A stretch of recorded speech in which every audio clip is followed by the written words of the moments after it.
তো দেখো আলটিমেট হচ্ছে সবার ভালোবাসা ভগবানের আশীর্বাদে আমার টিকিটটা কনফার্ম হয়ে গেছে। কালকে বেরোচ্ছি, কনফার্মেশনও দিয়ে দিয়েছে। যে দাদাভাইয়ের মারফত করেছিলাম, শোভন দাদাভাই, যাই হোক নামটা বললাম, তো দাদাভাইয়ের মারফত করেছি, মানে দাদাভাই এক সপ্তাহ আগে আমাকে সেকেন্ড ক্লাস এসিটা কেটে রেখে দিয়েছিল, বলেছিল যে সন্ধ্যা চিন্তা করো না, হয়ে যাবে।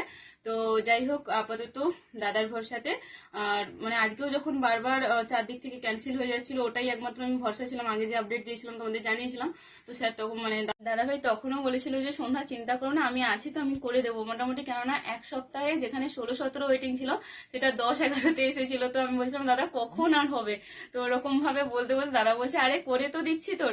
তো যাই হোক দাদা হয়তো কোনো স্পেশাল কোটা মারফত হোক বা প্রিমিয়াম করে হোক, মানে মোটামুটি দাদা কনফার্ম করে দিয়েছে, একটু আগে আমাকে টিকিট পাঠালো।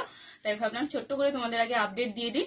আর আলটিমেট কালকে যাচ্ছি, আর পুরোপুরি কনফার্মও হয়ে গেছে। 13-14 হচ্ছে সিট নাম্বার, আর সেকেন্ড ক্লাস এসি সবটাই তোমাদের A1 সবটাই জানিয়ে দিলাম, মানে কনফার্মেশন মানে বুঝতে পেরেছো, এই জন্যই এতটা বলতে পারছি।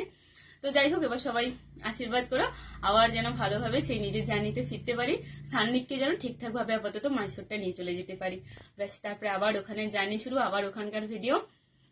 একটু একটু মন খারাপ তো হচ্ছে, কিন্তু সান্নিককে নিয়ে এগোতে হবে। টিকিটটা না পেলে অনেক সমস্যা হয়েছিল, মানে শুধু এই একটা মানুষ না, প্রচুর মানুষ ট্রাই করেছিল। সবাইকে আমার ভিডিও মারফত অনেক অনেক থ্যাঙ্কস।